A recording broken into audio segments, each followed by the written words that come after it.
తాకట్టులో ఉన్న బంగారాన్ని విడిపించి ఆ రోజు ఆన్లైన్ ధరకే కొంటుంది కొమ్మూరి గోల్డ్. నమస్తే, వెల్కమ్ టు సుమన్ టీవీ. నేను పద్మిని. ప్రస్తుతంతో పాటు ప్రముఖ ఆధ్యాత్మికవేత్త లక్ష్మీ నరసింహస్వామి ఉపాసకురాలు, అలాగే ప్రముఖ న్యూమరాలజిస్ట్ శ్రీమతి స్రవంతి గారు మనతో పాటు ఉన్నారు. మాట్లాడదాం. నమస్తే అక్క. నమస్తే పద్మిని. మా ఎన్ని రోజులకి స్టూడియోకి వచ్చారు. How are you? బాగున్నాను. ఎన్నెన్ని విషయాలు జరిగిపోతున్నాయి తెలుసా? గురుపుష్యమి మిస్ అయ్యా. అయ్యో, నిన్ననే జరిగింది గురుపుష్యమి. సరే, మళ్ళీ వస్తోంది. ఎప్పుడు వస్తోంది అనేది నెక్స్ట్ వీడియోలో మనం మాట్లాడుకుందాం. తప్పకుండా. ఇప్పుడు ఒక హాట్ టాపిక్ గురించి మనం మాట్లాడాలి అక్క. అదేంటి అంటే కాక్రోచ్ జనతా పార్టీ అని చెప్పి ఒకటి ఆవిర్భవించింది. జస్ట్ అంటే చీఫ్ జస్టిస్ సూర్యకాంత్ గారు నిరుద్యోగుల్ని అడ్రస్ చేస్తూ, ఉద్యోగం లేని వాడు నిరుద్యోగులు బొద్దింకలతో సమానం, పరాన్న జీవులతో అంటే పారాసైట్స్ తో సమానం అని చెప్పి ఆయన వ్యాఖ్యానించడంతో దుమారం అనేది రేగింది. నిరుద్యోగులు ఇంతమంది ఉన్నారా అని తెలిసొచ్చింది అసలు ప్రపంచానికి. సుమారు 20 లక్షల మంది నిరుద్యోగులు ఉన్నారట. వాళ్ళందరూ ఒక తాటి మీదకి వచ్చారు. వారి ఆగ్రహానికి గురయ్యాయి ఈ వ్యాఖ్యలు. సో ఇదంతా ఒకటి. అసలు ఇలా మాట్లాడటం ఏంటి అనేది ఖచ్చితంగా మీరు చెప్పండి. మీ analysis, what is your opinion on it అని ఖచ్చితంగా చెప్పండి. అలాగే ఈ నిరుద్యోగం అనేది డెఫినెట్ గా ఏఐ ఇంత విజృంభించడం వలన ఖచ్చితంగా ఉద్యోగాలు రావట్లేదు. సరైన ఉద్యోగాలు కూడా లేవు. నిరుద్యోగుల కర్మ ఇంతేనా? మరి మారదా ఫేటు? ఉద్యోగం రావాలి అని అంటే ఏం చేయాలి? అది కూడా చెప్పండి. తప్పకుండా చెప్తాను పద్మిని. వ్యవస్థని ఎప్పుడైనా ఎవరైనా సరే క్వశ్చన్ చేస్తే, సిస్టమ్ని, ఆ సిస్టంలో ఉన్న పెద్దవాళ్ళని ఎవరినైనా క్వశ్చన్ చేస్తే వాళ్ళు ఒకంత ఆగ్రహానికి గురవుతారు అని అనడానికి ఇది ఒక నిదర్శనం అన్నమాట. ఒక అడ్వకేట్ వస్తూ నన్ను సీనియర్ అడ్వకేట్గా నన్ను గుర్తించడం లేదు ఢిల్లీ హైకోర్టులో అని చెప్తూ ఉంటే, అసలు ఇదంతా ఏంటి, నేను ఎందుకు నన్ను సీనియర్ అడ్వకేట్గా ఎందుకు గుర్తించాలి అని చెప్పి అతను అన్నీ కూడా సబ్మిట్ చేస్తూ ఉన్నారనమాట. చేస్తూ ఉన్నప్పుడు ప్రతి ఒక్కళ్ళు జర్నలిస్టులే, ప్రతి ఒక్కళ్ళు సోషల్ మీడియాలో పనిచేసే వాళ్ళే, పని పాట లేని వాళ్ళందరూ కూడా కూర్చొని జర్నలిస్టులు అయిపోతూ, యాక్టివిస్టులు అయిపోతూ ఇలా చేస్తున్నారు, సిస్టమ్ని భ్రష్టు పట్టిస్తున్నారు, పని పాట లేని వాళ్ళు అని ఒకంత నిరుద్యోగులు అనే పదం కూడా యూజ్ చేసినట్టుగానే కనిపిస్తుంది.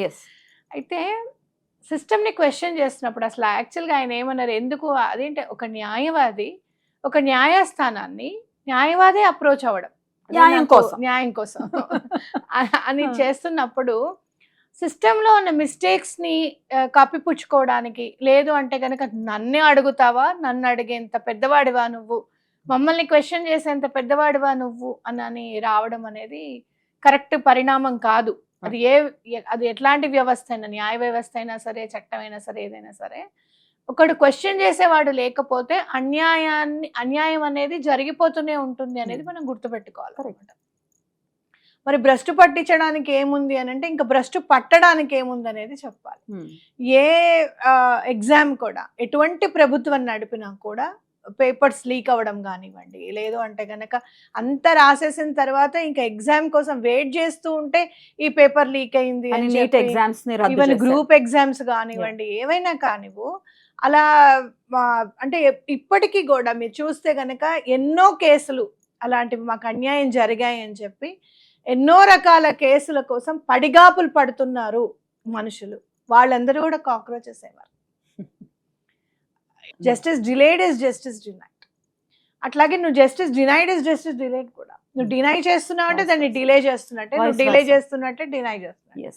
కాబట్టి వ్యవస్థలో ఉన్న ప్రాబ్లమ్స్ అన్నిటినీ కప్పిపుచ్చుకోవడానికి ఒక సెక్టార్ని ఎన్నుకున్నారు అని చెప్పి ఖచ్చితంగా చెప్పుకోవచ్చు అనమాట. ఆ సెక్టార్ని ఎన్నుకున్నప్పుడు దీన్ని మనం ఏమంటాము అని అంటే రీక్లెయిమింగ్, సైకాలజీలో చెప్పాలంటే రీక్లెయిమింగ్ అటాక్ అని అంటాం అనమాట. అంటే ఎవరైనా మనని ఒక మాటతో తిట్టారే అనుకో, వెధవా అని తిట్టారనుకో, అవును నేను వెధవనే, కరెక్టే నేను వెధవనే, నేను భరిస్తున్నాను చూసావు అందుకు నేను వెధవని, నువ్వు మాట్లాడట్లేదు నువ్వు మాట్లాడకపోయినా, సరిగ్గా మాట్లాడకపోయినా, నీ చుట్టూ తిరిగి నీకే పని చేస్తున్నాను చూసావు నేను వెధవనే.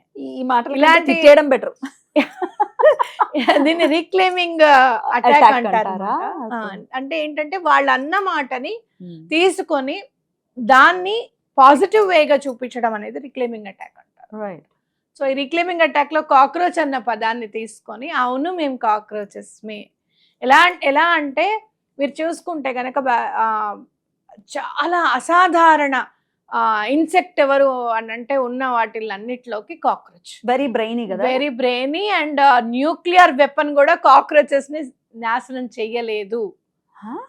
నాశనం చేయలేదు. ఎలాంటి పరిస్థితులనైనా సరే అధిగమించగలవు. వాటర్ లో ఉన్నా అధిగమించగలుగుతాయి, వాటర్ లేకపోయినా అధిగమిస్తాయి. అవి చాలా తెలివైన జీవాలు అని చెప్పుకోవచ్చు అనమాట. మనకి అసహ్యం ఎక్కడ అనిపిస్తుంది అని అంటే, ఒకటి సైకలాజికల్ గా మనం ఒక కలర్ ని చూసినప్పుడు, అలాగనే అవి ఏంటంటే ప్రతి వాటిల్లోనూ సమానంగానే నడిచేస్తూ ఉంటాయి. ఇటు వాష్రూమ్స్ లో కానివ్వు, ఇటు కిచెన్ లో కానివ్వు, ఏదున్నా కూడా వాటికి ఏం అనవసరం కదా. వాటికి క్రీచర్స్ ని మనం యాక్సెప్ట్ చేయలేం. యాక్సెప్ట్ చేయలేం. బాలే ప్రీచర్ ఎక్కడ వాలి ఎక్కడ వస్తున్నాయో, ఎక్కడ పాక ఎక్కడ వస్తున్నాయో అనే, కానీ వాటిని కించపరుద్దామా అనేది కాదు. మనకు ఒక రకమైన అసహ్యం ఒకటి. హెల్త్ కి మనం ఇంపార్టెన్స్ ఇస్తున్నప్పుడు, కాన్షియస్నెస్ ఉంది అని అన్నప్పుడు ఇన్సెక్ట్స్ కి దూరంగా ఉండాలి అని అనుకోవడం. కరెక్ట్.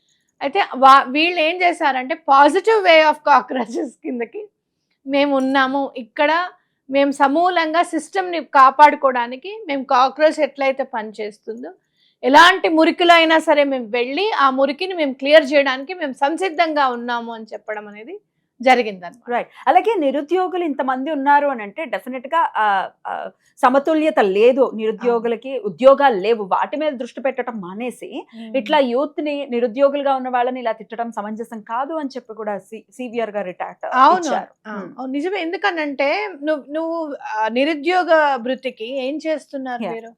ఏమైనా చెప్పాలి అని అంటే ఇప్పుడు వచ్చే మేనిఫెస్టోలు అని ఎట్లా ఉంటాయి? నిరుద్యోగులకి 2000 ఇస్తాం, నెలకి 1000 ఇస్తాం. కూర్చోబెట్టి ఆ 1000-2000తో సమస్య అనేది సాల్వ్ అవ్వదు. వాళ్ళకంటూ ఒక విజన్ ఉండాలి. వాళ్ళకంటూ ఒక విజన్ చేయాలి అని అంటే ముందు పాలకులకి విజన్ ఉండాలి. కరెక్ట్. మీరేం చదువుకోవట్లేదు, ఏం చేయట్లేదు అంటే మరి చదువుకోని వాళ్ళందరూ కూడా పరిపాలిస్తూనే ఉన్నారు కదా మనని, అవునా కదా? ఈ రోజున ఒక ఐఏఎస్ ఆఫీసర్, ఒక ఐపీఎస్ ఆఫీసర్ చదువుకొని 10th క్లాస్ కూడా పాస్ అవ్వకుండా పొలిటికల్ గా మంచి పేరు ఉండి వాళ్ళు ఏదో చేయగలుగుతారని చెప్పి వాళ్ళ ఎలక్షన్ లో నిలబడి గెలిస్తే వాళ్ళ దగ్గర చేతులు కట్టుకొని నుంచాల్సిన పరిస్థితి కదా. కరెక్ట్. కాబట్టి వాళ్ళని మనం అంత ఎన్నుకున్నాం కాబట్టి ఈ వ్యవస్థని ఎట్లా మరి నిరుద్యోగం లేకుండా ఎలా చేయాలి, అందరికీ ఉద్యోగాలు వచ్చేటట్టుగా ఏ విధంగా మనము వనరులు కల్పించాలి, రిసోర్సెస్ చేయాలి అనేది దిశగా ఆలోచించాలి అనేది మనం అర్థం చేసుకోవాలి. ఇది ఒక ఉద్యమం కింద చూసుకోవచ్చు, డిజిటల్ ఉద్యమం కింద, డిజిటల్ యుద్ధం కూడా చేసుకోవచ్చు అని అనుకోవచ్చు. ఎందుకు అని అంటే జనరల్ గా ఎవరైనా కూడా పెద్దవాళ్ళు ఎవరైనా ఈ మాట మాట్లాడారంటే ఒకంత బాధపడి అయ్యో అని అనుకుంటారు. కానీ ఇప్పుడున్న వాళ్ళైతే గనక యువతని ఒక విధంగా మనము డివైడ్ చేసుకుంటే గనక మిలీనియం జెన్జీ కలిపిన యువత. ఇప్పుడు మీరు అదంటే మనం చూసుకుంటే గనక ఇప్పుడు తరము అని అంటాను, చూసావా? మీ తరం మా తరం అని అంటాం కదా. అలా మిలీనియము జెన్జీ కలిపిన వాళ్ళు అనమాట. అంటే మిలీనియం వాళ్ళకి ఏంటంటే ఏం చేయాలి, ఎలా చేయాలి, ఆలోచించి ఎక్కడ మనము ఆన్సర్ చేయాలి అనేవి మనకి తెలుసు. నువ్వు ఎప్పుడన్నా గమనిస్తే గనక మీ అమ్మగారు కానివ్వు, మా అమ్మగారు కానివ్వు, ఎవరన్నా ఏమన్నా అంటే వాళ్ళ పాపను వాళ్ళే పోతారులే మనకి ఎందుకు అని. కానీ నువ్వు నేను ఊరుకో, ఎందుకు పోవాలి వాళ్ళ పాపన్న, వాళ్ళ దారి ఆ పాపన దారి ఏదో మనం చూపిద్దాం పా అని మనం అనుకుంటాము. మేము కూడా పాపాత్ములు అని సంచి వాళ్ళు అంటున్నారు ఇప్పుడు. పాపంలోకి నెడతామని కూడా అంటున్నారు. కాబట్టి ఇప్పుడున్న నిరుద్యోగులు మిలీనియం వాళ్ళు, జెన్జీ వాళ్ళు కలిసిన వాళ్ళు ఉన్నారు, చూసావు? ఆ కాంబినేషన్ చాలా మంచి కాంబినేషన్, హిట్ కాంబినేషన్. కాబట్టి మనం చూసుకోవాల్సింది ఏంటి అని అంటే, ఎవరన్నా ఎప్పుడన్నా పెద్దవాళ్ళు ఎవరైనా మాట్లాడుతున్నప్పుడు చాలా జాగ్రత్తగా మాట్లాడాలి అనేది కూడా మనం తెలుసుకోవాలి అనేది నాకు అనిపిస్తుంది. కానీ నిజంగా ఆయన మాట్లాడబట్టే యువత ఇంత చిన్నదానికి ఏదైనా వాళ్ళని ఏమన్నా అంటే వెంటనే స్పందిస్తారు, వాళ్ళు దేనికి భయపడరు అనేది కూడా మనకి అర్థమైంది అనేది కూడా మనం తెలుసుకో. అండ్ ఇంతమంది ఉన్నారా, ఇంతమంది బాధల్లో ఉన్నారా అనేది కూడా అర్థమవుతున్నటువంటి అంశం. డెఫినెట్ గా other side of the coin, మరి ఇట్లా నిరుద్యోగంతో ఇబ్బంది పడుతున్న వాళ్ళు ఇదేదో రెవల్యూషన్ లాగా వచ్చింది, డిజిటల్ వార్ కింద చూడొచ్చు డెఫినెట్ గా. కానీ అది కూటికి అంటే అదేం అన్నం పెట్టదు కదా. అట్లీస్ట్ ఒక దానికన్నా Hmm. కానివ్వండి, జస్టిస్ తొందరగా రావడానికని కానివ్వండి. ఎందుకంటే నేను హ్యూమన్ రైట్స్లో ఉండి ఎన్నోసార్లు కోర్టుకు వెళ్ళిన సందర్భాలు చూస్తే 15 సంవత్సరాల నుంచి 20 సంవత్సరాల నుంచి ఒకటే కేసు కోసం తిరుగుతూ Yeah. చాలా ఇబ్బంది పడిన సందర్భాలు ఎంతో మంది Right. ఉన్నారు. అలాంటివి కనీసం అవన్నీ కూడా తొందరగా ఫాస్ట్ ట్రాక్ కోర్ట్స్ అనేది రావడం రావడం. అనేది మీరు చూస్తే కనుక 175 రోజులు సెలవులు ఉంటాయంట కోర్టుకి. ఎక్కడి నుంచి ఇన్ని కేసులు ఎలా మరి బయటికి వస్తాయి? ఏమండి, మీరు కూర్చున్నారు, మీరు ఒక జడ్జి గారుగా కూర్చున్నారు, మీరు దాన్ని ఏమంటారు, మీకు ఒక పని వాళ్ళు ఉంటారు, మీకు ఒక క్వార్టర్స్ ఉంటుంది, ఇదంతా కూడా ఈ నిరుద్యోగుల తల్లిదండ్రులు పే చేసిన ట్యాక్స్ అమౌంట్ లో నుంచే వచ్చిందని గుర్తుపెట్టుకోవాలి. రైట్. సో ఇదంతా మనం ఎలా చేయగలుగుతాము అని అంటే కనీసం ఒకదానికన్నా ఒక విజన్ అనేది ఏర్పాటు అవుతే గనక Right. నిజంగానే ఒకవేళ వాళ్ళ అజెండా కూడా చూసావా నువ్వు? కాక్రోచ్ జనతా పార్టీ అజెండాస్ కూడా ఏంటి అని అంటే మళ్ళీ ఉద్యోగం అయిపోయిన తర్వాత కొంతమంది జడ్జిలు ఉద్యోగానికి జాయిన్ అవుతూ ఉంటారు, అలాంటివి అవ్వకూడదు అని చెప్పి, అలా ఉండకూడదు అని చెప్పి, చదువుకున్న పొలిటీషియన్స్ రావాలని చెప్పి, అలాగే పార్టీ మారిపోతే కనీసం మినిమం 20 ఏళ్ళు వాళ్ళకి పదవి అనేది ఇవ్వకూడదు. ఇవ్వకూడదు అని చెప్పి. కాబట్టి ఇలాంటి వాటిలో ఏమైనా ఆలోచించాల్సినవి మంచి పాయింట్స్. మంచి పాయింట్స్. Right. నిజంగా ఇలాంటివి కనుక జరిగితే సిస్టమ్ బాగవడానికి ప్రేరేపితమే ఇదని మనం ఖచ్చితంగా చెప్పుకోవచ్చు. మరి ఆరాధన విషయం కూడా చెప్పండి అక్క. ఇది ఓకే, ఇబ్బంది పడుతున్నారు, బాధపడుతున్నారు, ఓకే, వాళ్ళ తల్లిదండ్రులు మొత్తం ఫ్యామిలీ అంతా కూడా సఫర్ అవుతూ ఉంటుంది. ఎట్లా మరి ఉద్యోగం రావాలంటే ఏం చేయాలి? క్లుప్తంగా చెప్పేయండి. ఉద్యోగం రావాలి అంటే అసలు నువ్వేం చదువుతున్నావు అనే దాని మీద ఫోకస్ ఉండాలి. అలాగే నువ్వేం చేయగలుగుతావు అనే దాని మీద ఫోకస్ ఉండాలి. నిన్నగాక మొన్న మా పాప అంది, అమ్మ నువ్వు చదివిందేమో మైక్రోబయాలజీ, మళ్ళీ కొంచెం ఎంతో కొంత కంప్యూటర్స్ నాలెడ్జ్ ఉండాలి అని చెప్పి కంప్యూటర్స్ నేర్చుకున్నావు, నువ్వు చేసిందేమో హెచ్ఆర్ జాబ్ అని అంటే, అట్లా నేను మౌల్డ్ అయిపోయాను పద్మిని. 19కే నేను డిగ్రీ కంప్లీట్ చేసుకున్న తర్వాత అయినో ఎంఎస్సి మైక్రోబయాలజీ చేస్తే కనుక నేను ఖచ్చితంగా లెక్చరర్ జాబే చేసుకోవాలి. ఇక్కడ అంత వనరులు లేవు, అప్పుడు రీసోర్సెస్ లేవు నేను చదివినప్పుడు. అదర్ కంట్రీస్కేమో నాన్నగారు అంత ఇంట్రెస్ట్ లేదు పంపించడానికి అనుకున్నప్పుడు నేను జాబ్ చేసేద్దాం, నాకు మాట్లాడడం వచ్చు, ఎవరినైనా కన్విన్స్ చేయగలుగుతాను, కౌన్సిలింగ్ చేయగలుగుతాను అని చెప్పి నేను ఒక కంప్యూటర్ సెంటర్లో కౌన్సిలర్గా జాయిన్ అయ్యాను. అంటే ఏంటంటే నాకున్న నాలెడ్జ్ని బయటికి తీసుకురావడము, నేను ఏం చేయగలుగుతాను అనేది నాకు తెలుసు. నేను కనీసం చదువు మీద కాన్సన్ట్రేషన్ మనం ముందుకు వెళ్ళలేకపోతే కనుక మన జాబ్ మీద అల్టిమేట్గా మనం జాబే కదా చేయాలి అని చెప్పి ఆ పర్టికులర్ నా ఎక్స్పీరియన్స్ నన్ను యాప్ ల్యాబ్స్లో హెచ్ఆర్గా నిలబెట్టాను. అంటే ఏంటంటే నువ్వేం చదువుతున్నావో దానికి తగ్గట్టుగా జాబ్ రావాలి అని కాదు, సమ్టైమ్స్ యువర్ టాలెంట్, నీ టాలెంట్ అల్టిమేట్ గా నువ్వేం ఉపయోగించుకోగలుగుతున్నావు. అట్లీస్ట్ పిల్లలకి ట్యూషన్స్ చెప్పడం, లేదు అంటే గనక ఇవాళ రేపు లాంగ్వేజెస్ రాక ఎంతో మంది ఇబ్బంది పడుతున్నారు.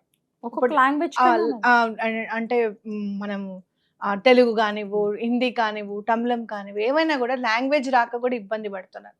సంస్కృత్ నేర్చుకొని ఆ సంస్కృత్ మీద క్లాసెస్ తీసుకోవడము, ఇన్నోవేటివ్గా ఉండాలి అనేది మనం ఖచ్చితంగా తెలుసుకోవాలి. రైట్. ఆరాధన అయితే ఏ ఆరాధన చెప్తారు? జాబ్ రావడానికి ఆంజనేయ స్వామి పర్టికులర్గా జాబ్కి అయితే మాత్రం. ఎందుకు అని అంటే నేను ఇది చెయ్యాలనుకుంటున్నాను, నాకు భృతి కావాలి అని అనుకుంటే కనుక లేదు నువ్వు చేయగలుగుతావు అని చెప్పి 10 మంది ఆయనని ప్రోత్సహించినందుకు సీతమ్మ వారి పక్కనే ఉన్నారు, రాముల వారి పక్కనే.